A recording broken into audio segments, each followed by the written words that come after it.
speech. Now, what opposition fails to consider is to ask the most important question: what do environmental movements want? Because we have successfully tackled this and we will further prove this in my speech. The main goal of this debate is to save the environment, whether it's for short-term gain or long-term gain. Note that this isn't a debate whether or not extremist tactics are good or bad. It is to some extent, however, this debate focuses more on why it is in the best interest of the environmental movement to do so, and why they think it would be effective.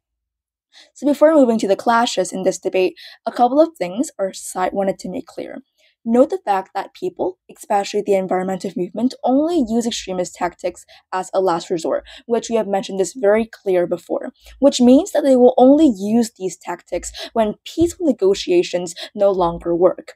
I.e., people will only strike a protest when they feel distressed on an issue and can't come up with any solutions, or when they can no longer negotiate with the opposite parties, which lead to a protest. Extremist tactics can look very simple. These include both violence and non-violent tactics as well. And secondly, we believe that anger is sometimes more effective than peaceful tactics, which is why on the first speech, our first speaker has proved to you why extremist tactics are way more beneficial and are way more effective. Because oftentimes, people start to pay attention to something because of curiosity and anger. This is exactly the case for the environmental saving. If people are only educated normally every day, they may view this as a normal issue and don't pay attention to this as much. As for our side, we are able to provoke curiosity and provoke anger to citizens, which will provide more in the speech. So now come straight to the clashes. The first clash would be, would the environmental movement do such a thing, and is it in their best interest? Since this is like an actor motion, it is important to ask, what do environmental movements truly want? We have proved this before, and I want to make this super clear that first of all, it's about better awareness, right? Environmental movement, they want better awareness, a way that could help them spread awareness faster and on a wide scale. Especially environmental movements often hold a belief that the environment should be protected at all costs and raise awareness to a lot of people as soon as possible. Secondly, what they want is an effectiveness. Like their tactics should be able to work effectively without causing delay or no significant outcomes. Now, what can opposition prove to us when it comes to what environmental movement truly want? On opposition, they say that this will undermine the environmental cause. We believe that this is not such a big problem because the environmental movement, their main believes is to save the environment.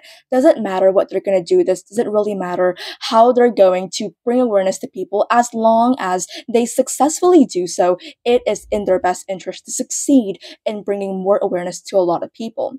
And secondly, we'd like to tackle the clash on long-term versus short-term, because on the clash on long-term versus short-term benefits, this has been brought up a lot by opposition.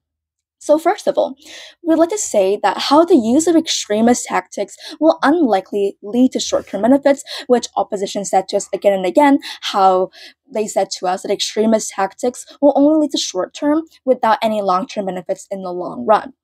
Well, opposition argues that this can only lead to short-term gain. For example, it will only work for a bit since people are mostly drawn to attention, but most likely going to forget about this in the long run.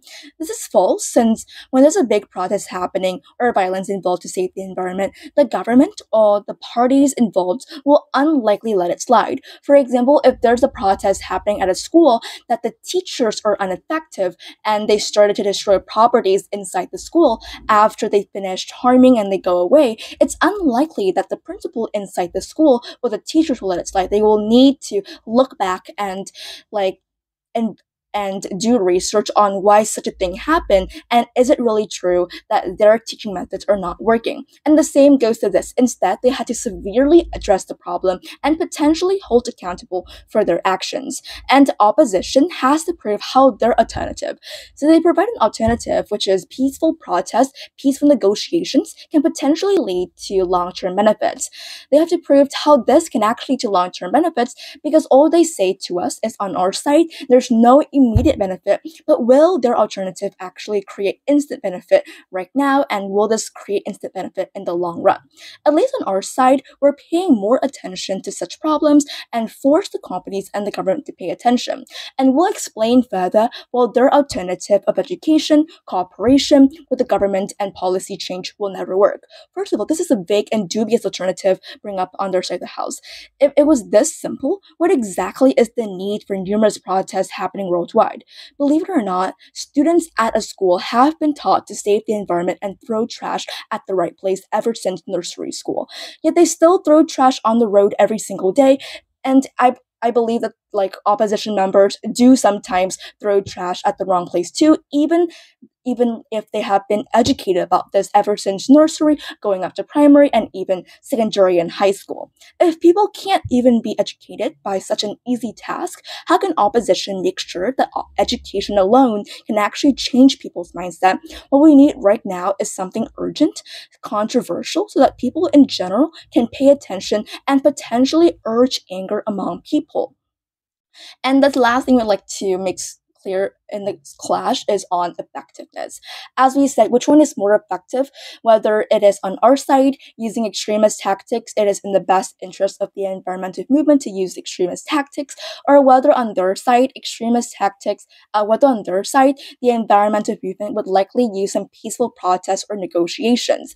We believe on our side it's more effectiveness because the main goal of any environmental movement and what environmental truly want is to be able to bring awareness to people on a wide scale, and that is the first step to their success. So what can they do to bring awareness? I mean, there are two things: curiosity and anger, because if they just keep making a lot of speeches online and post them on the internet without making any significant remarks or any significant remark, it's very unlikely that the people are going to actually pay attention to it, because like things like save the environment, stop throwing trash, or things that we literally hear every single day, yet we still keep doing it. On our side, we're able to bring up curiosity. We bring curiosity to people simply by letting them pay attention to our tactics, to our non-violent tactics and our violent tactics, and by like instilling anger in them, we're better by providing awareness and better by raising awareness to those people.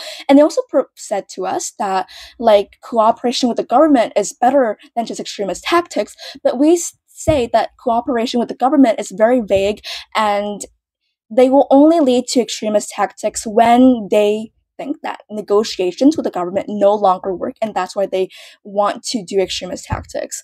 So that's the end of my speech. Thank you.